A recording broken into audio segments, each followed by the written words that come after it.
The current state of global affairs had me thinking about a very important question. How do we possibly identify whether or not a human being is capable of running a country? I mean, think about it.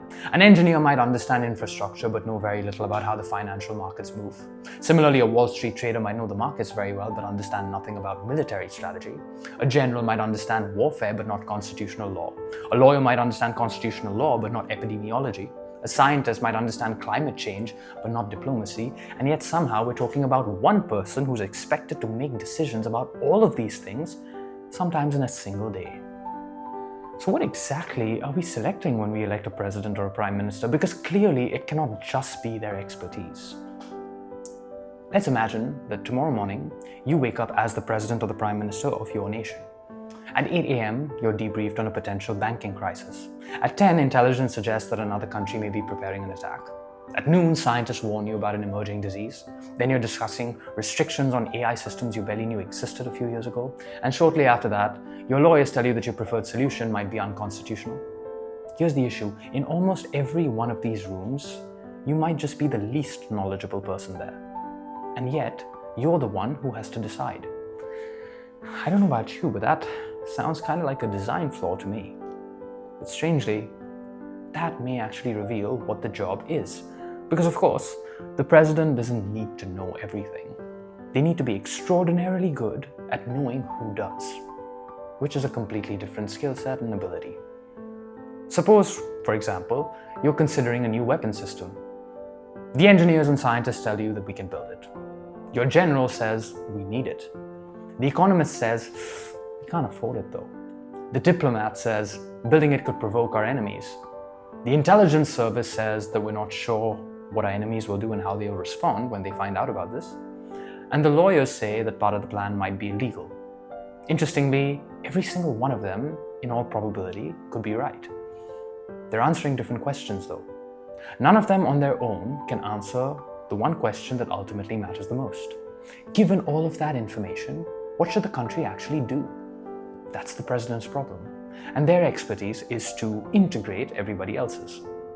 And that creates an ability that we don't talk about nearly enough.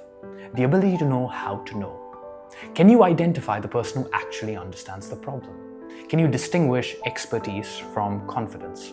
Can you notice when two equally brilliant people disagree because they're using different assumptions? Can you ask the one question that everyone in the room somehow missed? Can you understand something that is enormously complicated without becoming arrogant enough to believe that you're now an expert in it? Because that's where this gets very dangerous. A president who blindly trusts his experts can be manipulated by them. But a president who thinks that they're smarter than the experts can be straight up catastrophic. So it seems that the ideal president has to hold two thoughts simultaneously. One, that these people know more than I do. Yet two, that doesn't necessarily mean that I should do what they're telling me to do. What an extraordinarily difficult line to walk. Because experts have their domains, but presidents have consequences. A general may know more about how to win a war, but whether the war should be fought involves economics, diplomacy, morality, domestic politics, law, and the implications of it a decade later. An economist may know exactly what a policy is going to do to inflation, but they don't automatically know whether its political or social consequences are acceptable.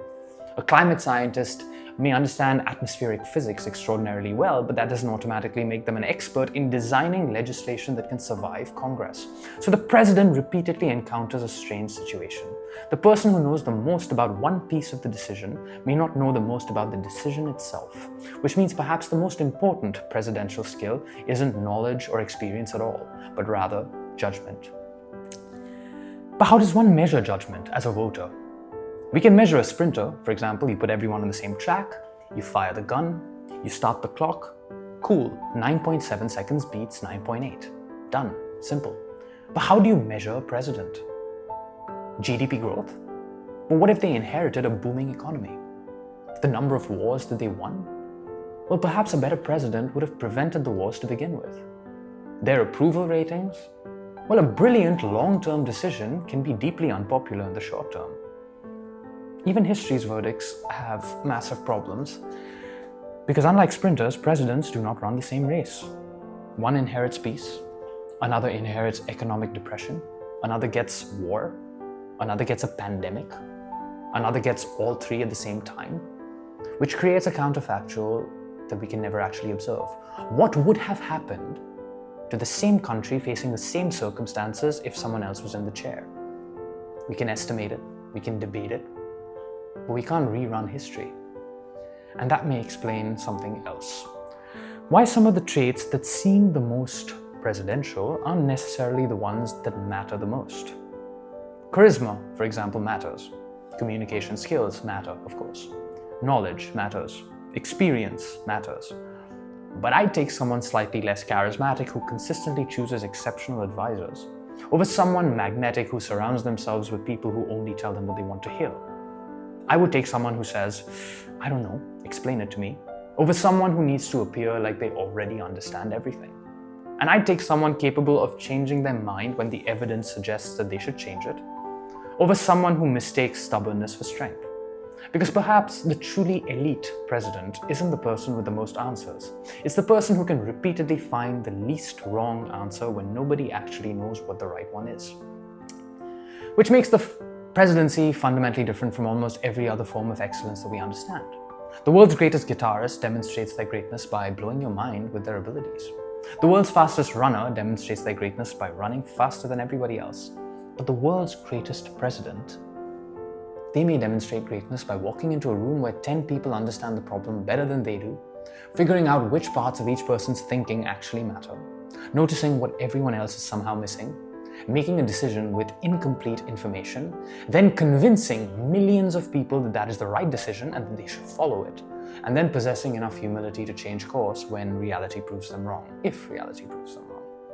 The president is not a musician, they're the conductor, except the orchestra is hundreds of millions of people. Half the musicians hate the other half. Somebody keeps changing the sheet music. Several instruments are on fire. There may be a nuclear weapon backstage, and most importantly, nobody actually knows how the fuck the song ends. Until next time.